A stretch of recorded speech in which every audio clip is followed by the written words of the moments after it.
claimed that were forged signatures. Maybe you remember some of the accusations. While chief has a body policy, should not participate in partisan politics. Bakateka n'abakwata Egypto is preoccupation now.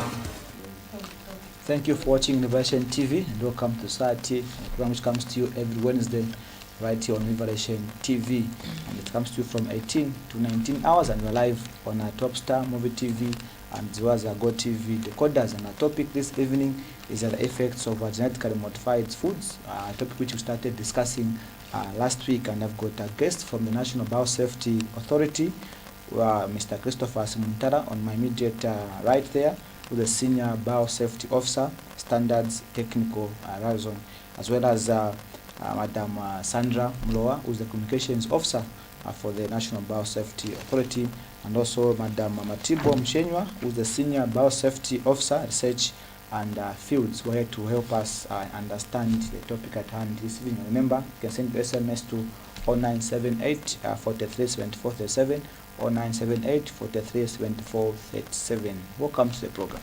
Thank you so much. Okay.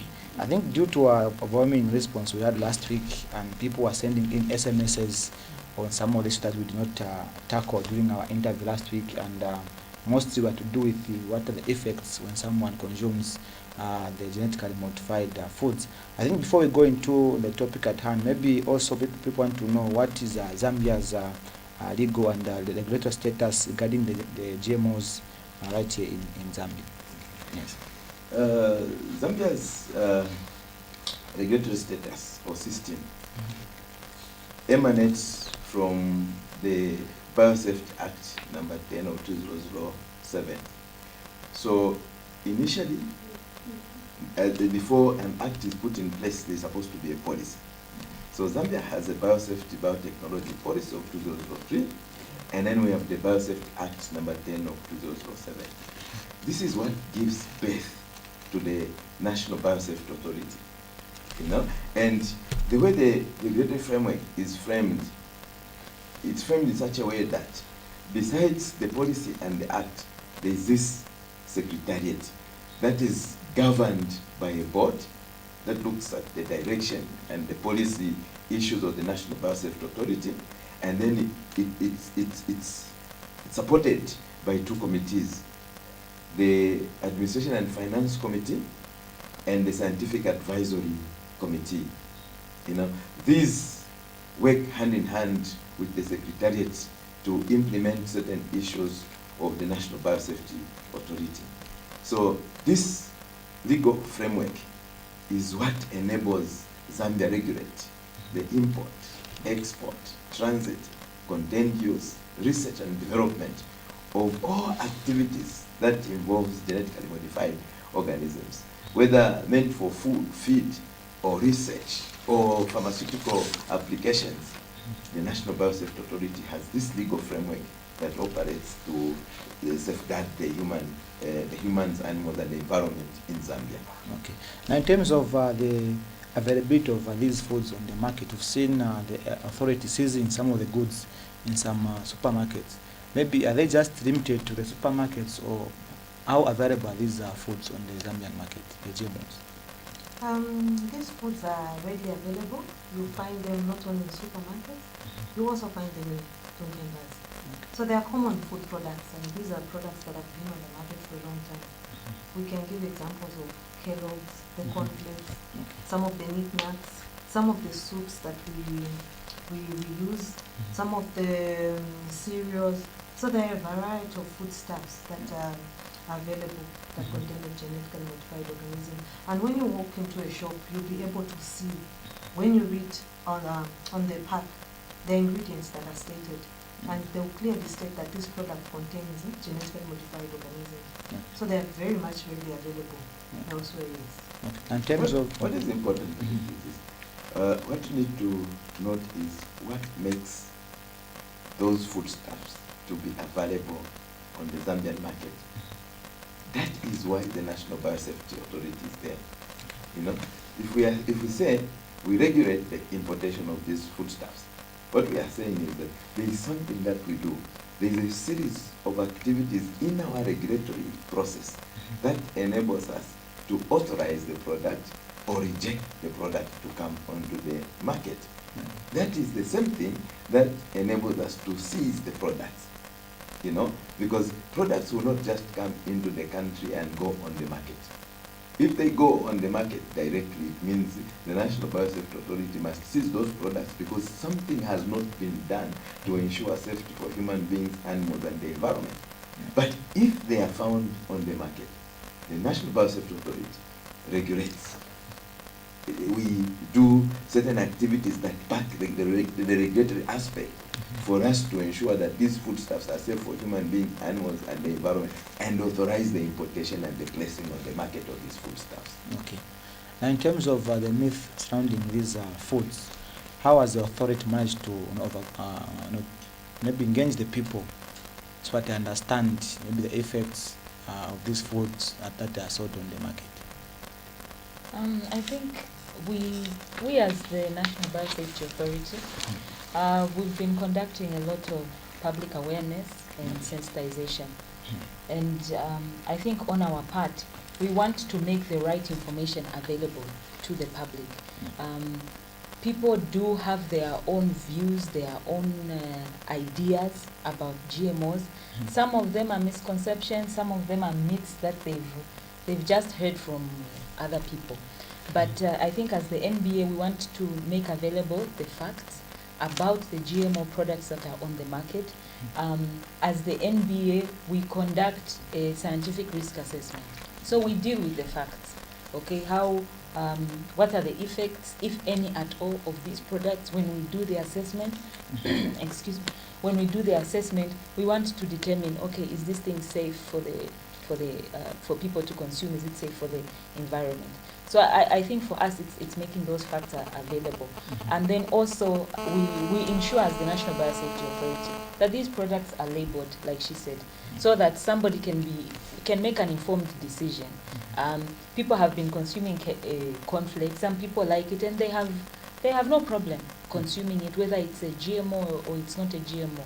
And then for those that would prefer not to, there's also the labeling to guide there. But all we can urge is we as NBA try to make sure we give a balanced view. Even when we're doing the assessing, we are making sure we're looking at all the information that is available, the factual information that's available about those products. Okay.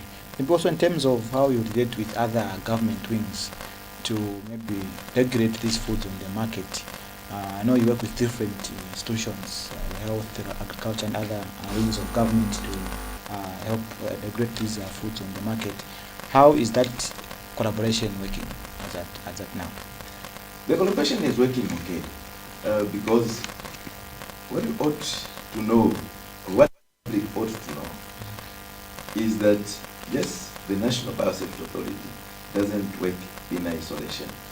We work with other ministries, we work with other agencies to ensure that what we do as a regulatory authority is not just done by the National Biosafety Authority, but is done in agreement because we are all government.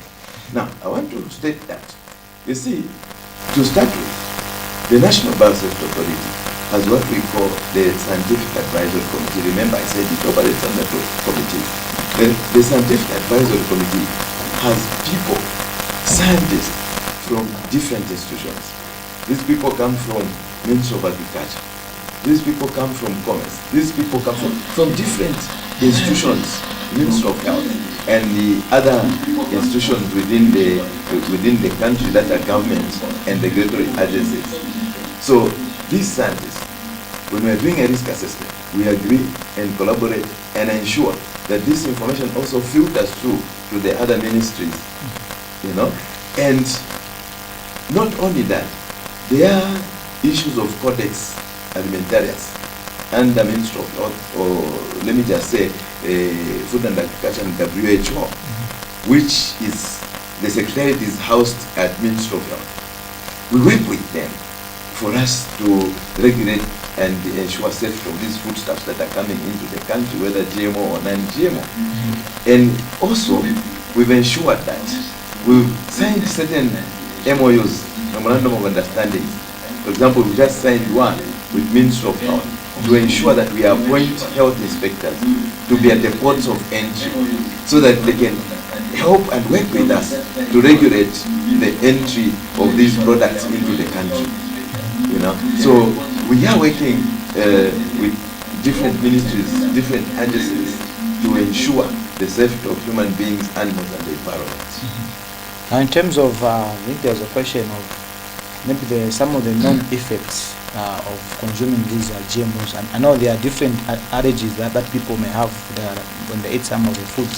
But as NB, have you received any specific, complaints regarding people that have taken this food and have had that, reaction to this? Yeah, I think as the NBA, we are yet to receive such a report of somebody having had adverse effects because of consuming these GMOs. But what we must bear in mind is that part of the assessment, the risk assessment that my colleagues are talking about, is also looking at what type of effects can these GMOs have. It's looking at the scientific evidence, okay? And so far, even when we do our assessment, when the NBA grants a permit to say that this product is safe to go on the market, we determine that there are no adverse effects that it can cause to human health, even when they do consume it. And we must also bear in mind that the NBA was set up to regulate the coming in of these products. But that doesn't mean that before the NBA, these products were not available. People were not consuming them. They were there, but they were unregulated. There was nobody controlling, there was nobody doing the checking to determine if they were safe. So we can say probably 20 plus years we've been consuming, on my part, Kellogg's cornflakes. I'm yet to hear that I've had these adverse effects. That's not to say that there are no possible effects. We just haven't had any recorded. Even literature itself that does not have any. In fact, to add on what my colleague is saying, if any adverse effect is going to be recorded, it will not bypass Ministry of Health. Because everyone that is sick, they go to Ministry of Health, they go to the hospitals, clinics, and so on. So if this reaction is so strange that they can't detect with the normal allergies that people experience when they eat the other foodstuffs and the other things that people may consume. Because I think any allergy, if a person has reacted to that and they go to the hospital will be able to pick that kind of allergy. But I want to tell you that, the uncertainties that are expected or that are thought of, it's a normal thing. For every science, there are uncertainties. For everything that is happening, there are uncertainties. And a good example, for example, is this. Can you imagine, did you know that the safest means of transport is by air? Did you know that it can be actually the worst thing to kill a human being if the plane were to drop from the sky and crash? The moment a plane crashes, I think chances that somebody will survive are very slim. But I'm not saying that's the same scenario with the GMO. But what I want to say is that if a scientist is doing an experiment, I'm a scientist, and I'm doing an experiment. Say, for example, I want to come up with a drug that I want to use to treat a certain disease. Did you know that even after I've finished all the tests, all the clinical trials that may go with research with this drug, there is a possibility that maybe one person can react, 10 people can react. There's a possibility, and I'm sure you see that, if a vaccine is given to a child, I'm sure certain children react so badly, it swells, but it doesn't kill the child. It will quickly subside and still become normal. But if you want to have that recorded, you can actually go back to the hospital and tell the doctor, the nurses that this is what has happened to me. When I was injected yesterday, my leg swelled. And because it is swollen, I think I've reacted to this vaccine. and measures will be taken for you not to die, but to subsidize the swelling so that you live. So such things may happen, they may not happen. You know, because this is a new product, this is a novel product. So those are the uncertainties that people worry about. But I want to tell you that even before we authorize, we make sure that the toxicity levels in that particular product are taken into consideration. The allergens of that particular product are taken into consideration. And if there is anywhere where there is documentation, scientifically, there's documentation that people reacted, then we are obviously going to know about it. And if more than the accepted limit reacted, why should Zambia authorize such a product? Okay. But if there are no reactions, why shouldn't Zambia authorize that product? Now, you mentioned that 3 aspects: the issue of you do risk assessment of the foods before you allow them to come, and also that you have a scientific advisory committee, and also that have no adverse effects that have been reported regarding the GMO foods. Now, in terms of having the capacity as a country, maybe through with your partners that you are working with, do we have adequate, scientific labs or facilities that be able to respond in terms of research in case we have people reacting to these foods maybe in future? Yeah, I think in terms of capacity, as a country, we have built quite a lot of capacity. From 2002, when that offer of GM maize first came into the country, I think one of the first priority was to build capacity. And to build capacity not just on one level, but on several fronts. We wanted to build capacity with our scientists. We want them to be able to conduct research. We want them to be able to answer, all these questions that you are raising about uncertainty. They are answered when we do the research. So a lot of scientists went for training, and they've come back at master's and PhD levels, molecular biologists, they're there. And then also as a country, we also needed to put in the infrastructure. And we saw the first GM lab, which is there at Zari under NISA. And that lab was made specifically to be able to assess the presence or absence of GMOs in food products or other related things. But we've also since had, we have other labs that have also come up. The Zambia Agriculture Research Institute, they've also got a GM lab. We've seen the Food and Drug as well under the Ministry of Health. They've also got a GM lab. We've seen the Central Veterinary Research Institute. They've also got a GM lab. We've seen some of these private sector NGOs such as CIDAS, they also have GM labs. So the capacity really to be able to detect or to assess whatever it is that we want to do as a country. I think we've built the capacity. I think we're there. And then he talked about the collaborations with other government agencies.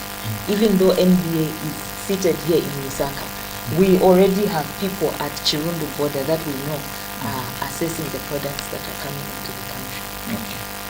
Maybe in terms of how, maybe with your partners that you are working with, how are you, dealing with, maybe that some disputes that may arise between the consumers, the suppliers, and also maybe some of the producers of these foods? Is there any mechanism that has been put in place in case such disputes arise to handle such, maybe between the consumers, producers, these biosafety, maybe the companies, and the other players involved in this whole thing? Yes, in case of disputes arising, there are mitigation measures that are in place. First and foremost, what you need to know is that nobody actually deals in genetically modified organisms without having some form of insurance. So if anyone, including the importers, the importers who are just wholesalers or distributors, even those, they have some form of insurance. In case of anything, they will be able to to be some form of liability and redress of some kind. So if a producer wants to engage into production of genetically modified organisms, they must have something to have a redress towards some form of liability of some kind. So insurance is inevitable, it must be there. Then other disputes that may arise may involve a distributor bringing in products that do not actually have a permit. They know automatically if a distributor brings the product without a permit, we seize the product. Okay. If the moment we know, the moment we hear, and for your own information, we are actually moving a step ahead. We are on what we call the single connectivity window. That has, we are actually sooner or later going to be on the single connectivity window that has what we call the ASPUDA world under ZRI. This detects every product using the HS codes of every product that may contain genetically modified organisms. Government is ensuring that we are put on that window, you know. So we are on on an eve of collecting these HS codes. Then submit the HS codes to ZRI. Then we'll be connected. So we'll be able to detect, starting from here in Lusaka, without even being at the border, we'll be able to detect which products come into the country, and we will seize such products and destroy them as per our Biosafety Act. So at the moment, actually there is nothing that we've received in those lines, but there are mitigation measures that are in place. Okay. And also, I know last week we touched on it, the issue of seizing some of these foods in some supermarkets. People do not get a concept behind maybe why did the authority, follow such those supermarkets to seize some of those foods that we are seized. And also, I think we covered and other media houses did display those goods that were covered, and people didn't understand the concept behind were those foods harmful to the communities, or maybe why did the authority move in to seize, just to clear the air. Okay. Take note that we operate under a legal framework. We have the Biosafety Act. So if anyone is not compliant, if anyone is not compliant with the provisions of the Biosafety Act, the Act comes into play. And one of the measures that we can do or undertake in an event that somebody brings in products without an import permit is to seize the products. But then those products, of course, some of them could have undergone risk assessment by other distributors that could have brought it, but that person is not compliant with the provisions of the Act because they brought the product illegally into the country. We want products to come in through the normal way, so that we do a risk assessment, so that we check and ensure that the products are safe for human beings, animals, and the environment. Maybe just to add on some of those products that were confiscated or that were seized are those products that, like you explained, a risk assessment was not done, and others are coming in through people that have permits with us. They already have a permit to import, and then they do not have a permit either to place on the market, or they could have a permit to place on the market, but the permits were not found with these people readily available. Because if you remember last year we had issued an ultimatum indicating that everyone should make sure that they have copies of those permits in their shops, in their stores, in their warehouses, or wherever they are operating from, so that when we get there, we find those copies of the permits. So some of them, they do not have permits to display, to prove to us that indeed these were brought in through the right channels. A risk assessment was conducted on them. Of course, we did give others a benefit of doubt, and we told them, okay, fine, we'll ask you for now to pull everything out of the shelves and come back to us tomorrow with the permit. Meanwhile, we had to seize at least some samples from all those products, just in case anything happened and they say we didn't have these products. And I'll give an example like SPA. The following day they came through to the office and they brought the permits. So those products that were on the permit, because they had managed to get a permit from their distributor, they were allowed straight in those products. Why were they allowed? It's because a risk assessment had been conducted prior to a permit being issued. So they were somehow, I can say, maybe they were within the law, only that they did not have the copy to prove that this is a permit that we have to trade in these products. Okay, now suppose they don't come back to you with a permit, what happens to the food which is it destroyed, or what happens to it? The food is definitely destroyed. Even the samples that we got, I don't think we had to return the samples to them. We had to hold on to those samples, and those samples, together with the other samples that we got from the other shops, they'll be destroyed. But they were later on allowed to trade in those products that are on the permit list. Yes. Take note that products can come into the country with a permit, but there is need to counter-check these products, whether they are the same products that we've authorized into the country. And that is done when we subject those products to laboratory tests. So we can detect, we can actually check and see whether the same modification, the same gene modification is the gene modification that is in these products that they are saying they are going to import into the country, or that they brought into the country. Now there was also a concern regarding some of the farmers that are giving their chickens the ARVs, what they grow big and maximum profit when selling. Maybe what interventions, that maybe we put in future or now to curb such practices among some of the farmers? Is there proof? Is there proof that they are giving ARVs? Even before I answer that one, I want to tell you that, you see, there is something that we really need to do as National Biosafety Authority and educate the public. Because you see, what people do is that when they see a big apple, I like saying this because I've seen that this is what is happening. That's what we are finding out there. When they see a big apple, it's GMO. A big banana, it's GMO. A big human being, GMO.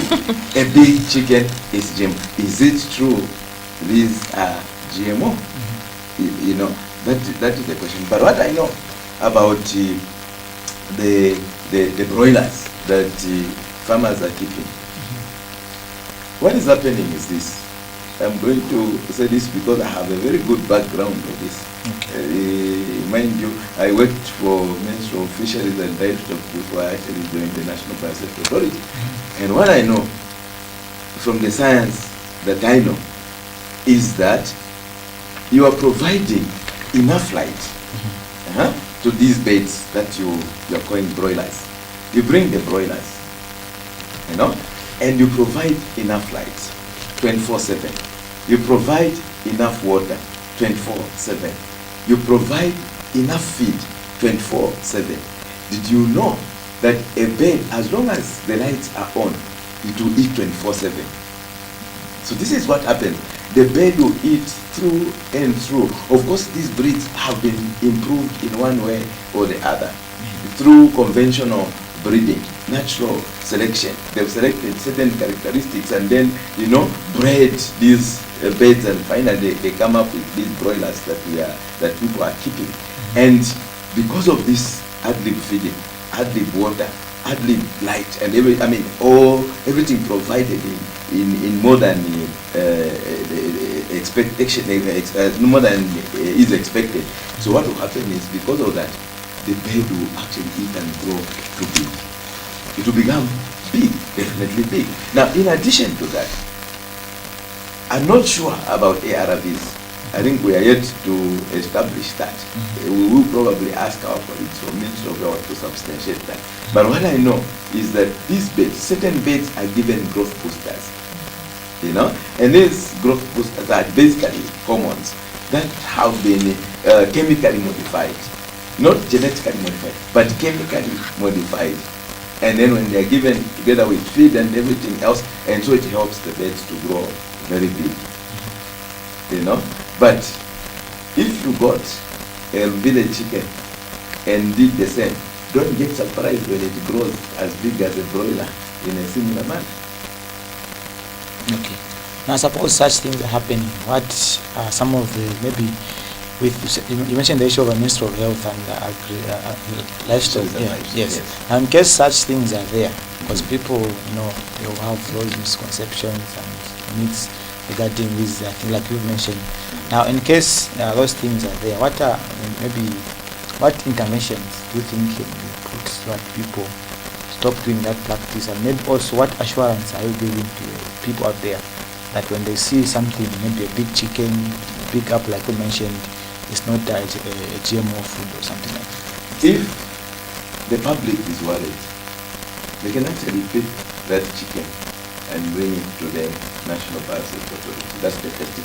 Then the next thing that we ought to know is that Ministry of Fisheries and Livestock does drug residue analysis on any meat products, on all animal and meat products, So they check what drug residues are there.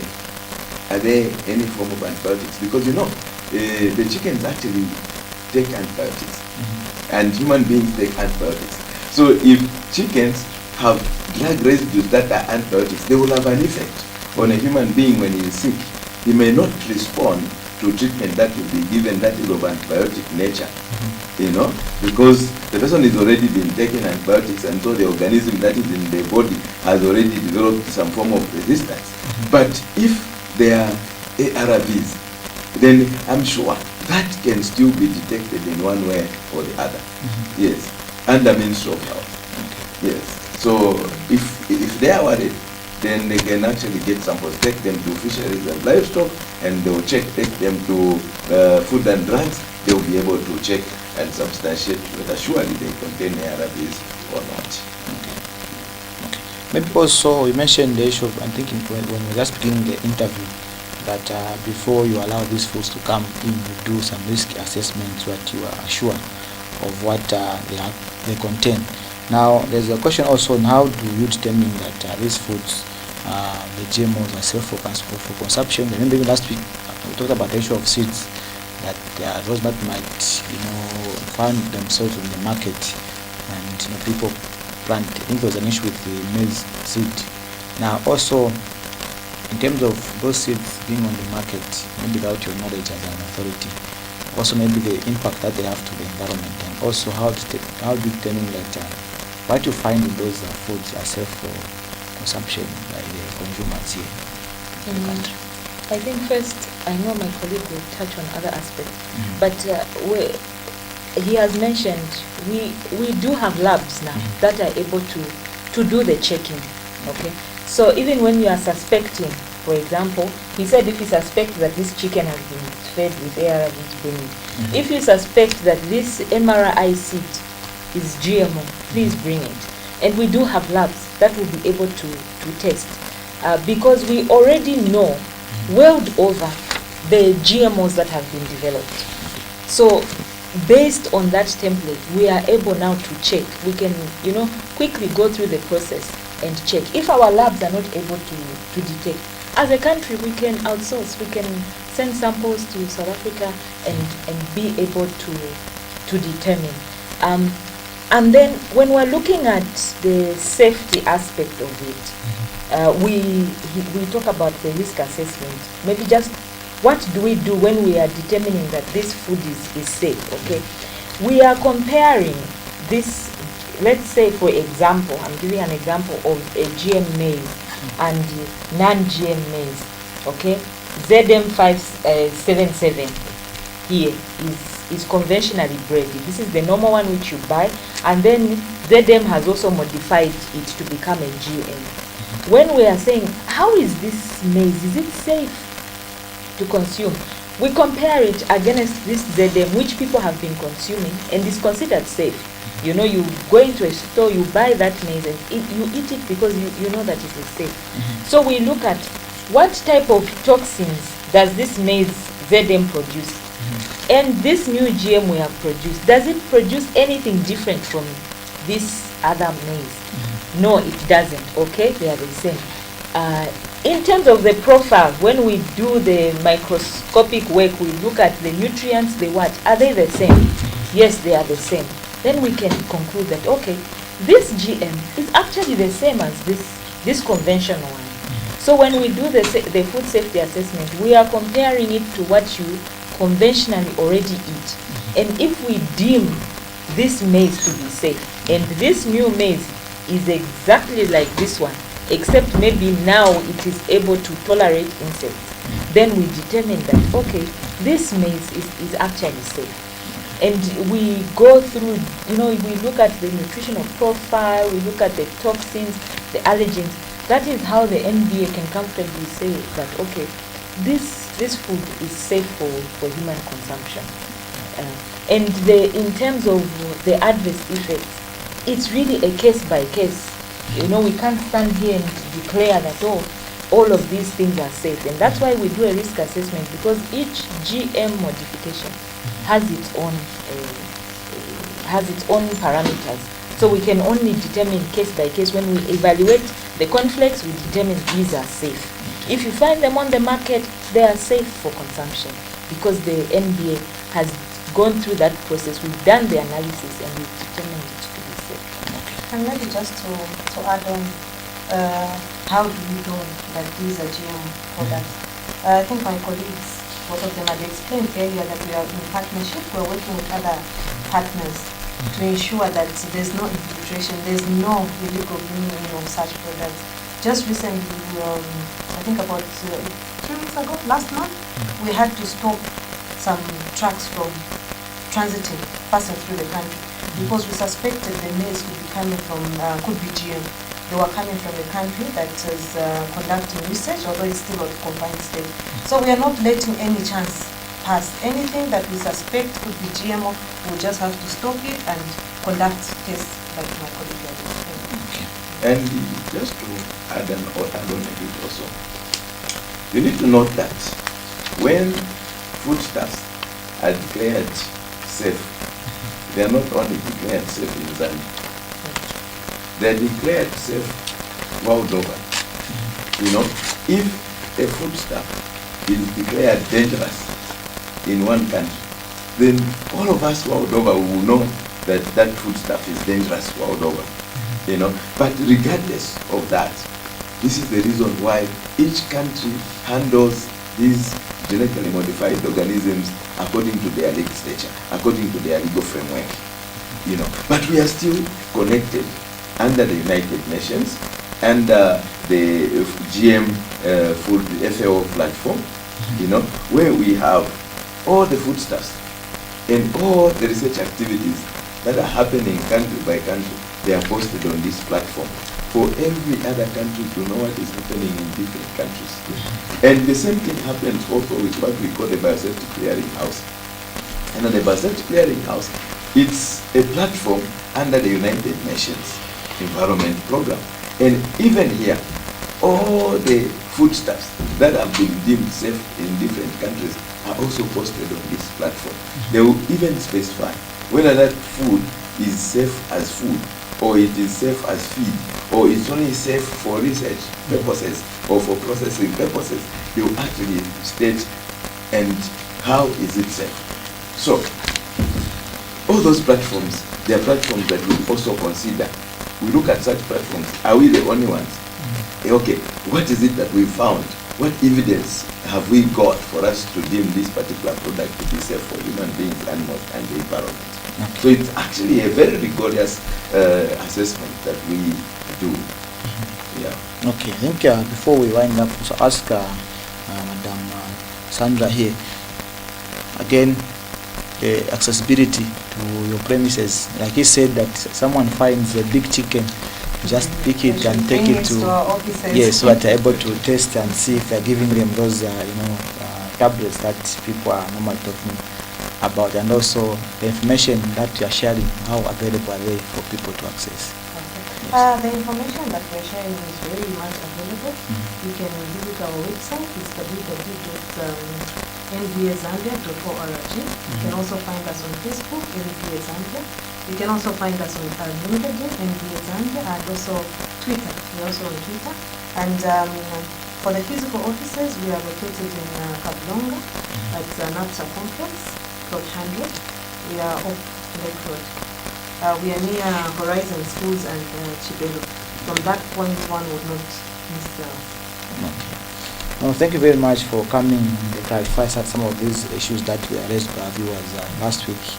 And I hope to have you again so that we engage with the public regarding these genetically modified foods that are on the market. Sure. Thank you so much. You are still watching The Society, which comes to you every Wednesday right here on Revelation TV from 18 to 19 hours. So just go for a short break. We'll be back on the other side as we talk politics.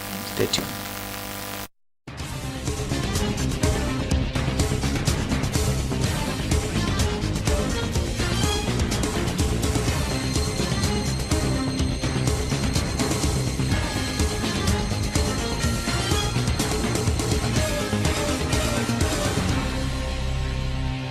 They claim that we are forged signatures. Maybe you remember some of the calculations. While chief and the body politic should not participate in partisan politics. Bagateka n'abakwata Injito, its preoccupation now is to give a good service to the people of Zambia.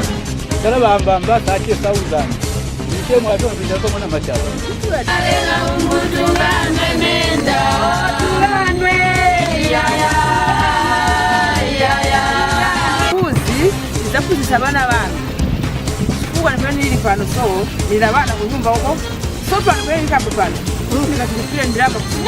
For us, we only ride on the facts. We respect the decision of the party. Whoever they are going to choose, but seeking our numbers can go a short. You were once members of the party. Yes. Consider for you to come back.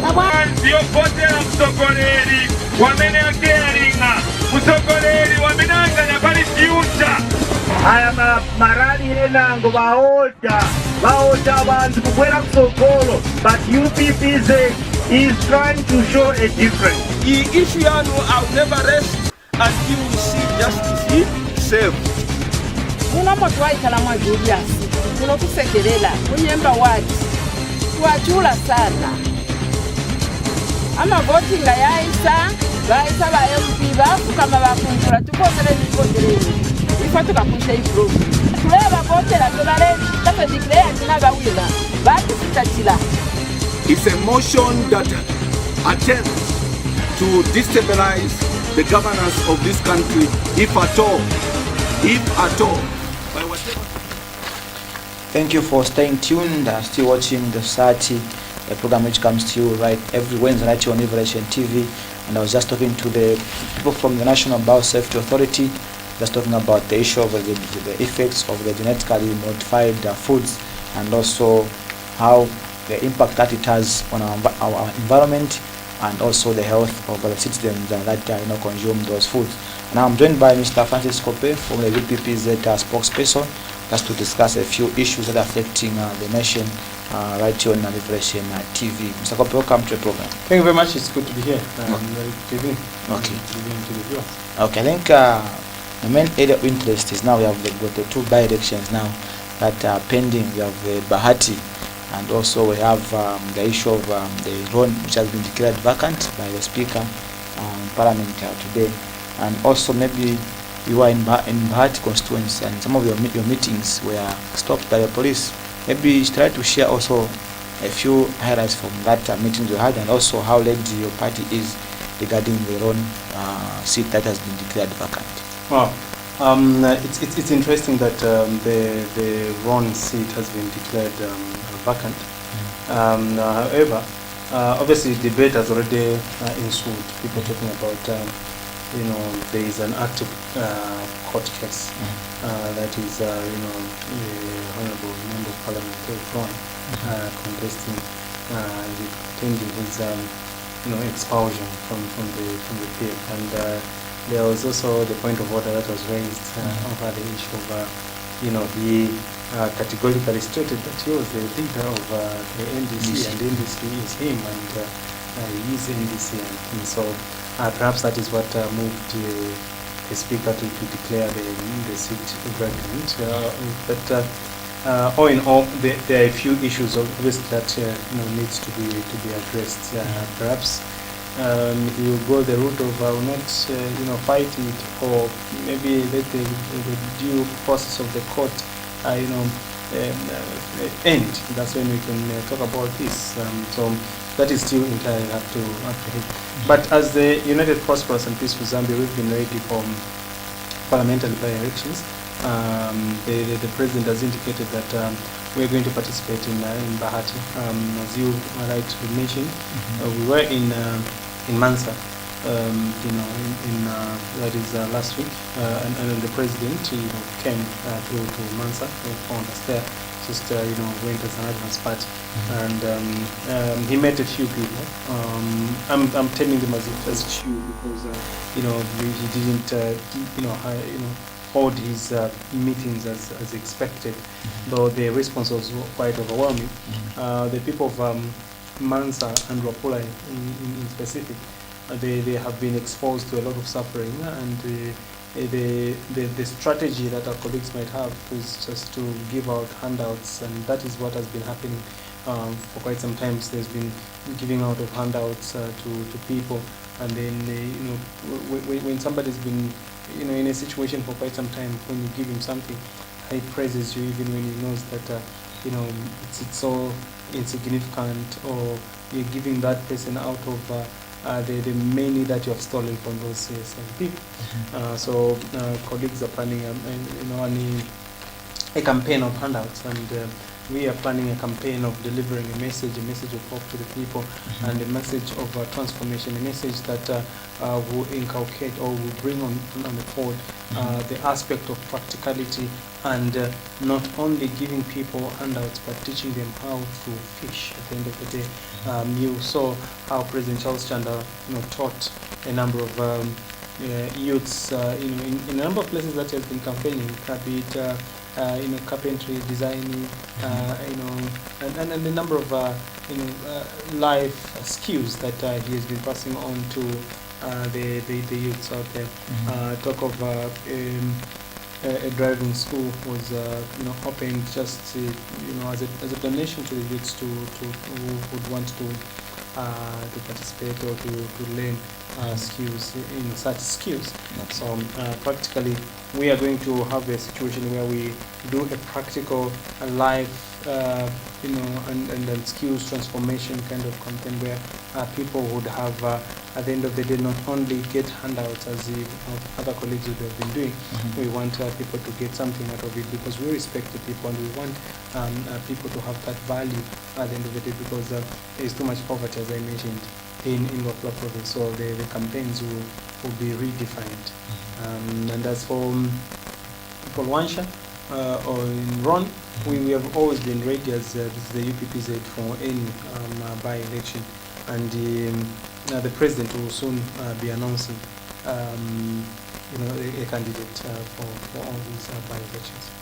Now the PF have promised to heavily fund their structures and branches in Bahati constituents, and I think that would disadvantage the opposition in some way or the other.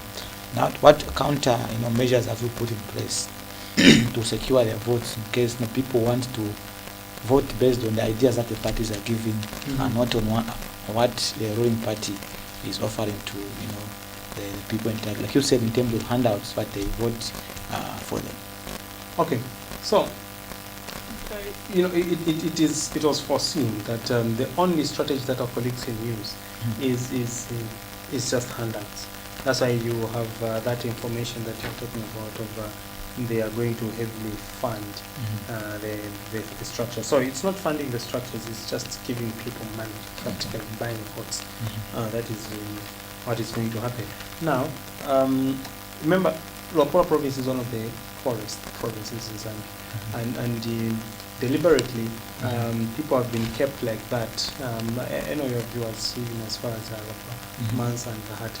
People have been kept like that so that at an opportune time they can be given money, so that at the end of the day they may start appreciating such small resources.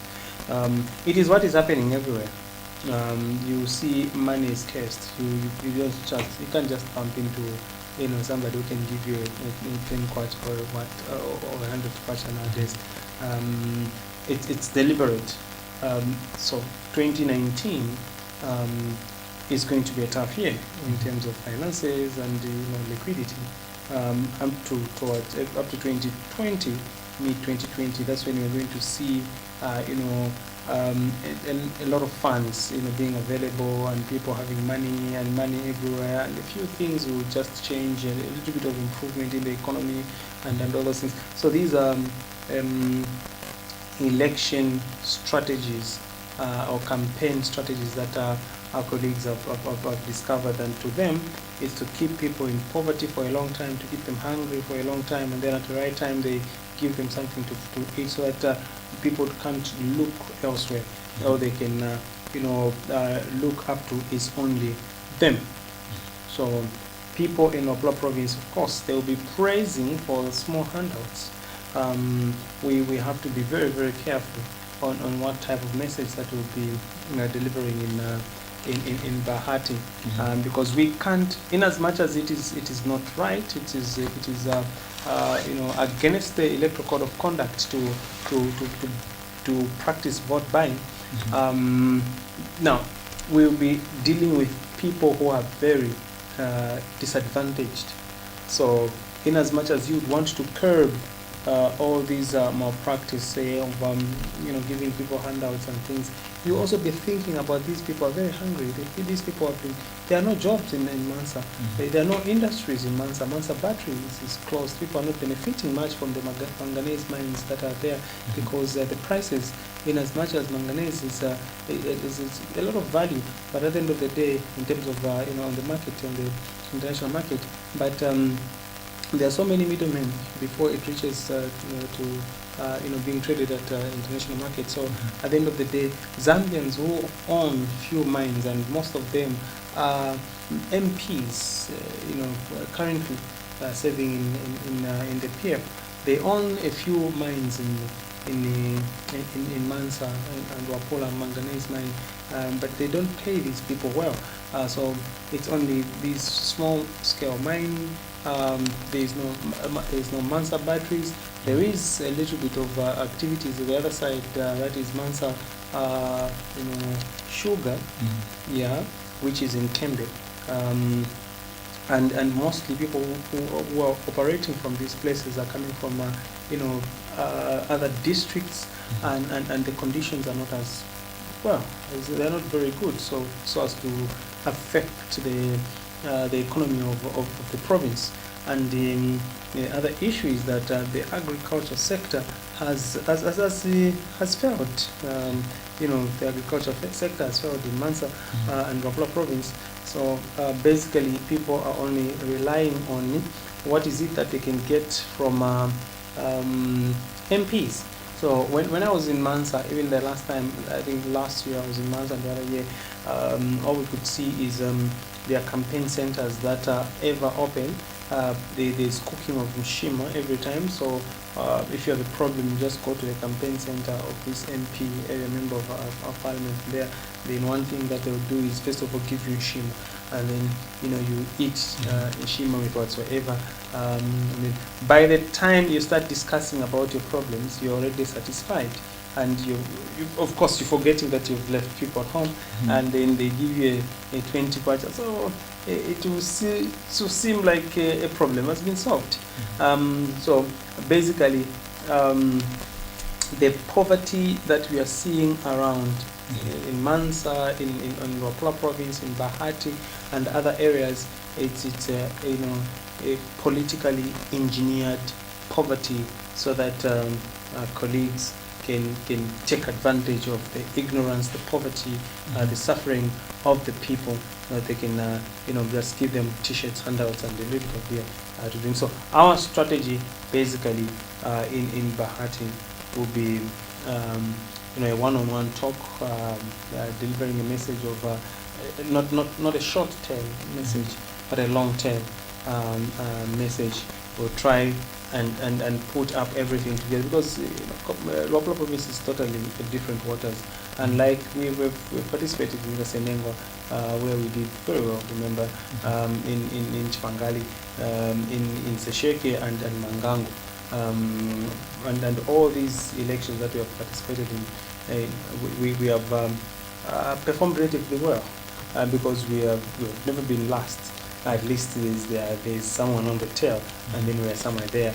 In Kasenengo we're number 2, in the other elections we're number 3. So and then the other political parties came after us. From against that background, we can see that there is light at the end of the tunnel. Okay, maybe we can address these 2 questions in the remaining 5 minutes. The issue of the constitutional refinement process, which Honorable Minister said that whether we have got MPs from the opposition attending or not, they should go ahead and do this constitutional refinement process. And also the issue of the ICC coming to investigate, what happened in Sesheke, which your party participated in that election.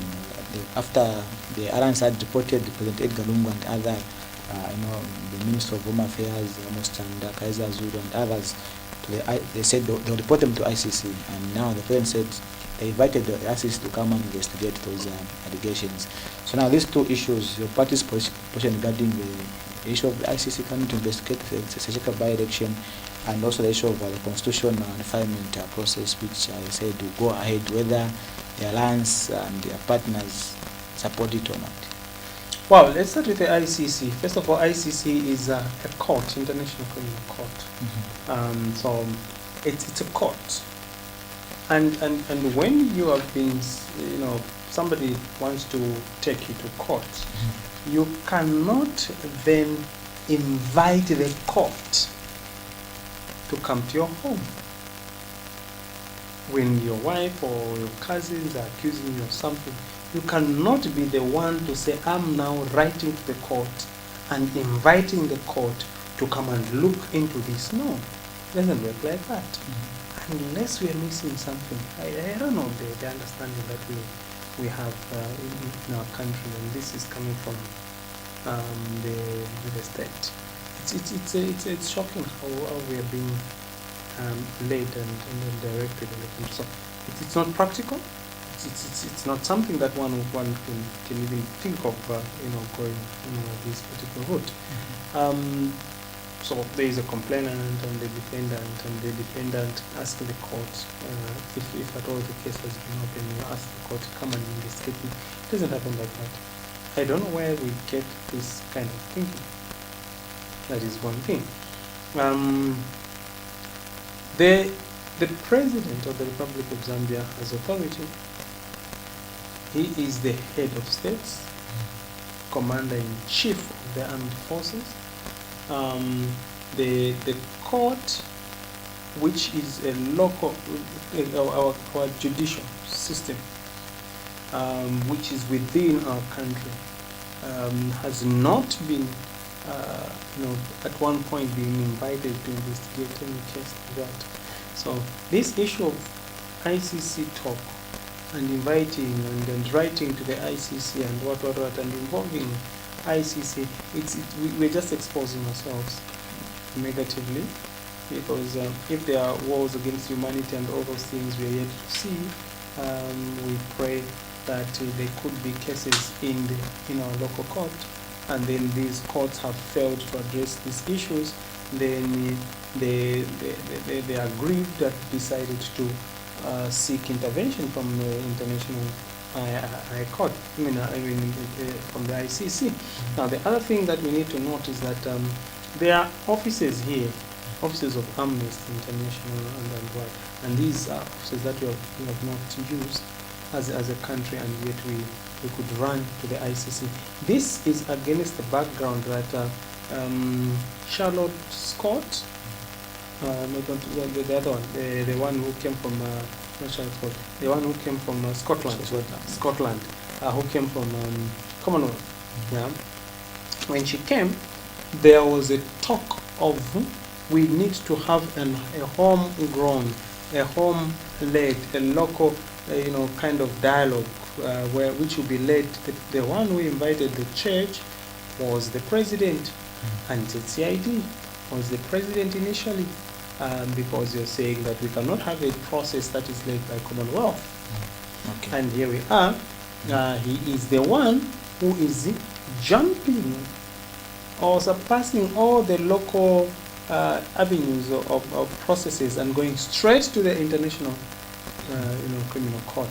Okay. I think that is all misplaced. You cannot be refusing Commonwealth to come and do dialogue, and then on the other side, you are the one to invite the international, criminal court. The same that at some point you had written, because the president had written. I mean, no, not written. He had asked if we should withdraw our membership.